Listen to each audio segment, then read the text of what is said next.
9 मई वालों के लिए कोई रियायत नहीं। इमरान खान के लिए मुश्किलात बढ़ गईं। मई वाकया तहरीक इंसाफ के खिलाफ साजिश, गंडापुर की पुलिस को सख्त वार्निंग। अंसार अब्बासी का कॉलम।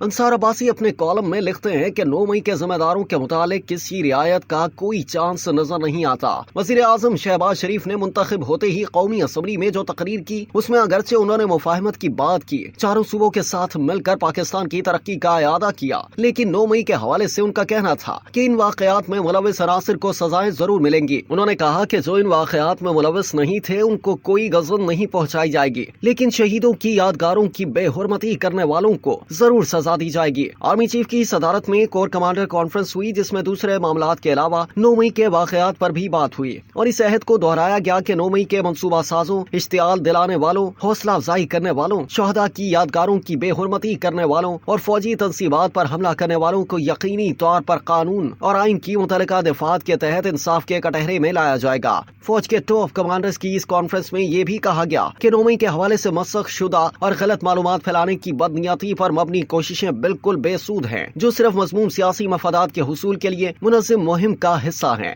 ताकि 9 मई की घिनौनी सरगर्मियों पर पर्दा डाला जा सके। ISPR की तरफ से जारी की गई प्रेस रिलीज के मुताबिक फोरम ने बाज़ मज़मूम अनासिर की जानिब से माशरे में मायूसी और तकसीम डालने के लिए फैलाई जाने वाली मुनज़्ज़म झूठी और जाली खबरों पर तशवीश का इजहार किया और अवाम पर जोर दिया कि वो मस्बत और मुत्तहिद रहें और मुल्क की तामीर और तरक्की में दिलो जान से हिस्सा लें। पहले वजीर आजम और फिर कोर कमांडर की तरफ से 9 मई के हवाले से जो कहा गया, उससे ये बात वाज़ेह हो गई कि ना नई हुकूमत और ना ही फौज 9 मई के हवाले से किसी किस्म की रियायत और नरमी बरतने के लिए तैयार है। इसका मतलब ये हुआ कि तहरीक इंसाफ के बानी चेयरमैन इमरान खान और तहरीक इंसाफ के दूसरे कई रहनुमाओं जिनको 9 मई के मुकदमात का सामना है, उनके लिए मुश्किलात कम होने वाली नहीं। इंतखाबात में तहरीक इंसाफ को जो मैंडेट मिला, उसके बाद PTI के कई रहनुमा जो पहले पुलिस और कानून नाफिज करने वाले इदारों के डर से छुपते फिर रहे थे, उनमें से अक्सर खुसूसन जो इंतखाबात जीत चुके वो सामने आ गए। किसी की गिरफ्तारी नहीं की गई, बल्कि खैबर पख्तूनख्वा में 9 मई के मुकदमात का सामना करने वाले अली अमीन गंडापुर वजीर आला भी बन गए। अपने इंतखाब के बाद अली अमीन गंडापुर ने अपनी तकरीर में पुलिस और इंतजामिया को यह वार्निंग दी कि 7 दिन के अंदर अंदर 9 मई के मुकदमात का सामना करने वाले तमाम बेगुनाह अफराद के केस खत्म किए जाएं, वरना नताइज भुगतने के लिए तैयार हो जाएं। इससे ये तासुर मिला कि 9 मई के मसले पर कोई नरमी खाई जा रही है, ताहम इस तासुर को वजीर आजम और फौज ने रद्द कर दिया। दूसरी तरफ इमरान खान और उनके पार्टी रहनुमाओं का कहना है कि 9 मई तो दरअसल तहरीक इंसाफ के खिलाफ साजिश थी।